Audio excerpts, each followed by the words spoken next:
গাছ চুরি। শেষ পর্যন্ত আর কি চুরি করবেন ভাইপো? একেবারে চোরা বালির মতো ফেঁসেই যাচ্ছেন অভিষেক বন্দ্যোপাধ্যায়। মাটি থেকে বহুমূল্য গাছ পাচার শাহজাহানদের বড় ভূমিকা রয়েছে অভিষেকেরও, যেমনটা কিন্তু খবর উঠে আসছে। তদন্তের নির্দেশ আদালতের, আরও বিপাকে অভিষেক বন্দ্যোপাধ্যায়, যেমনটা কিন্তু খবর। নদিয়ার নাকাশিপাড়ায় সরকারি খাস জমির মাটি কেটে বিক্রির অভিযোগ উঠেছে। এমনকি কয়েক হাজার সেখানে মূল্যবান সেগুন এবং মেহগনি গাছ ছিল, তাও পাচার করা হয়েছে বলে দাবি। এবং সেই ঘটনায় নাকি ডায়মন্ড হারবারের সাংসদ শাহজাহান শেখ সহ 11 জনের বিরুদ্ধে এফআইআর করে তদন্তের নির্দেশ দিয়েছেন কৃষ্ণনগর সিজিএম আদালত, যেমনটা খবর উঠে আসছে।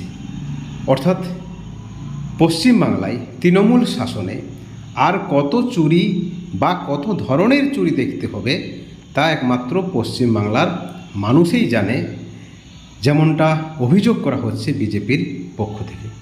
মামলাকারী তথা নাকাশিপাড়ার বাসিন্দা পরাশর মণ্ডল বলেছেন, আদালতের এই নির্দেশে আমরা খুশি।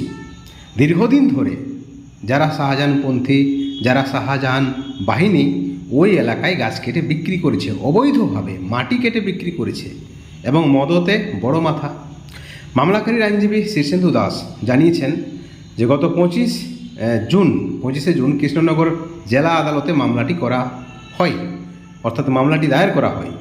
এবং এই মামলার প্রাথমিক শুনানির পর আদালত নাকাশিপাড়া থানার কাছে রিপোর্ট তলব করে এবং সূত্র মারফত যে খবর রয়েছে সেই নির্দেশ অনুযায়ী নাকাশিপাড়া থানার পক্ষ থেকে একটা রিপোর্ট নাকি আদালতে জমা দেওয়া হয়েছে।